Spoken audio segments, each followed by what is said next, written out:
As we go to the tail of the tape, these are some big dudes with attitude. 6 foot 1 inch Daniel Rodriguez does have a 2-inch height advantage and a 3-inch reach. Again, fighting at super lightweight.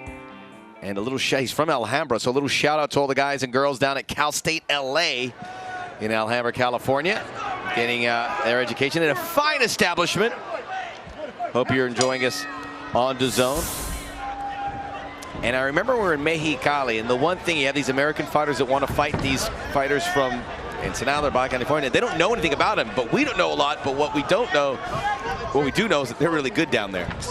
You want to know why they want to fight them down there? Because they think that they're easy fights. And it's not. They're looking to pad their record. And then they get knocked out by a Mexican there. What the heck happened? We've seen it over and over. And now Castillo, right now, D-Rod's not showing any fear of fighting the kids from Baja California. D-Rod, zero fear. This guy's a gangster. Straight up. Heavy hands. Castillo with the overhand looping left. Pardon me, right. And here comes D-Rod. He wants to finish this for round one. Beautiful slip by Ivan. Nicely done. D-Rod, who fought Alex Velasco down in Tijuana. And Velasco and Castillo. Castillo looking to defend his Baja California fighting mate, and D-Rod just relentless. D-Rod with a nice spinning wheel kick. Grazes the back of Ivan. And Joe Schilling in the corner of D-Rod. Cal State Athletic Commission signing off on the 165-pound division here for Combate Americas as the lead leg taken away. Big, huge right hand for Ivan. D-Rod fought at 155. He said he felt weak there, 170. Certainly this seems just right. Yep, Joe Schilling helped him get down to 155. He said, hey, dude, you got to start taking this stuff serious. You're actually pretty good. Got him down to 155, where he felt weak, and 165 is his permanent home as he finds a home again for that right. Or, excuse me, left, because he's standing in a southpaw position. He's throwing those big punches, but hasn't got a clean look yet. And give credit to Castillo's defense. We're 2 minutes in. Heavy-handed is D-Rod. He is punching in those flurries, and they are landing. And you can tell that they're making Ivan a little shy and intimidated, because anytime D-Rod pounces, Ivan starts choking up.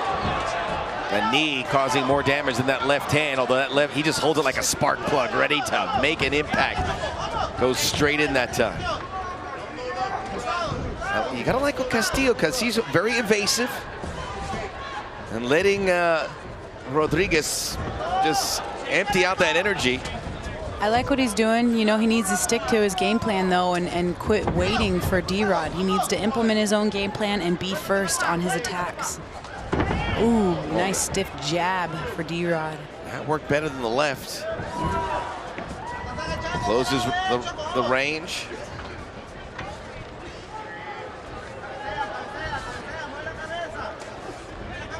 Again, peppering away at Choko Castillo. Oh, that was big. That one stung. He does not want to engage. Again with that big head kick. It's a taller party, D-Rod, and he flicks up that head kick like it's nothing. Ooh, again. Just enough to get through. Castillo's misses. Yeah, he's got a head kick too. Good boxing skills. He's right there at the end of D-Rod's punches on everything, and that threw his equilibrium off. He's off balance. Uh-oh, this could be problems for Castillo. He is the lamb to the slaughter here. Yeah. Holding on to that right hand, holding on for dear life. He's got to move. He's got to move. You do not want a big guy like D-Rod on top of you here. And how's his ground game? He's reluctant to use it, but I'm sure it's pretty good. Oh, he's just bearing all of the weight of D-Rod. Now Castillo in a lot of trouble. Got the mount. D-Rod is punching and forcing Castillo to give up his back. Does have that purple belt in jiu-jitsu, so he's comfortable in these situations. Ooh, head and arm triangle choke. A triangle. Looking to finish. Going across that arm. Giving up his back is Castillo. D-Rod trying to pound him away. Castillo finds a way to just fend off the heavy stuff. Oh, those are all finding their target. Those punches have a thud. It would appear Castillo's going to survive round 1. To his feet. Nice 1-2 for Castillo. Nice left hook for Castillo. All right, it ends with another big head kick there by D-Rod as they will go to their corners. Got to get out of the way. You got to move. You got to punch. You got to be on your own timing. You got to implement your own game plan. You can't just be a sitting duck at the end of this guy's punches because he's the taller party and he wants you to get knocked out. You got to move. Get out of the way. Do your own thing. Don't be on this guy's timing. Okay, Joe Schilling giving him, he doesn't seem too pleased with how D-Rod went about his business. He goes, you got to clean it up a little bit. As Castillo survived, Castillo very good defensively. There's blood coming down from the forehead. You can see right above the brow. You can tell Castillo is tired because D-Rod is so big, he's making him bear his entire weight, and that's a big guy to have to bear his weight. And D-Rod doing a great job of implementing his own game plan. We have our bios of these fighters. Just one line, it was very interesting with regards to Daniel Rodriguez. He goes, learned in jail how to fight and survive. I didn't want to say anything of why I thought he was a gangster, but it's because of that. Jail time will sober you up real quick.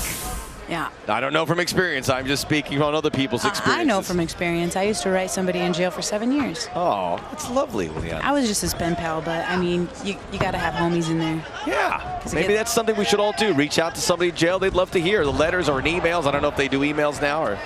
On to another note, D-Rod says, get off me. Yeah. Great athlete. Great athlete. And especially when you got guys like Joe Schilling and Andre Fili in your corner, you're confident. Joe Schilling in kickboxing is royalty. Royalty. Big, huge knee. And he's wobbly. Castillo walked right into that. Oosh, that's caught the glove of Castillo. D-Rod with the big 1-2. He's looking for a clean shot, but that left hand has not gotten through. Not yet.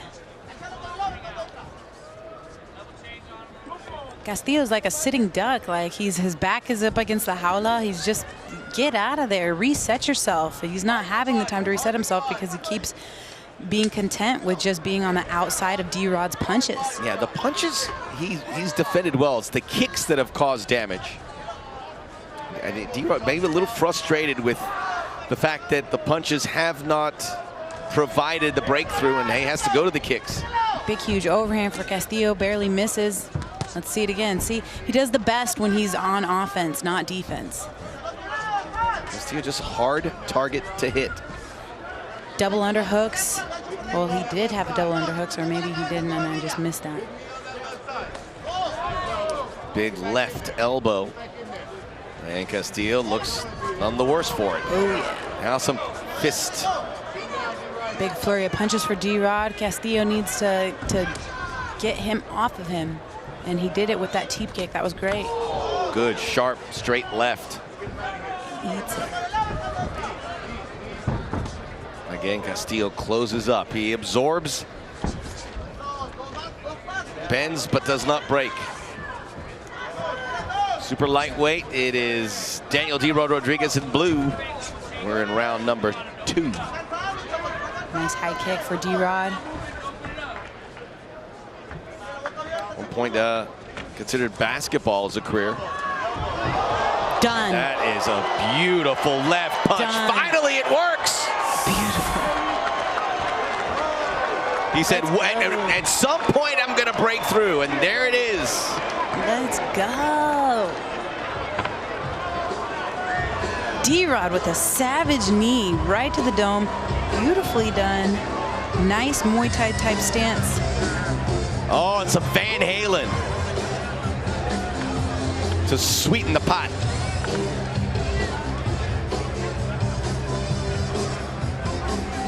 A little of Castillo's blood on his hand, and just waited and waited, and he knew that that was the moneymaker, and eventually it would pay off, and it did. You know what I loved is how patient he was. So patient. He wasn't overly aggressive. He knew that he was going to eventually find something. He just needed to wait for the opening, and he waited. Yeah, to your point, I was wondering, because that left hand's not getting through, so does he go to plan B? He started kicking some more. I goes, I'm gonna wait for this, and the door's gonna be left ajar, and it was.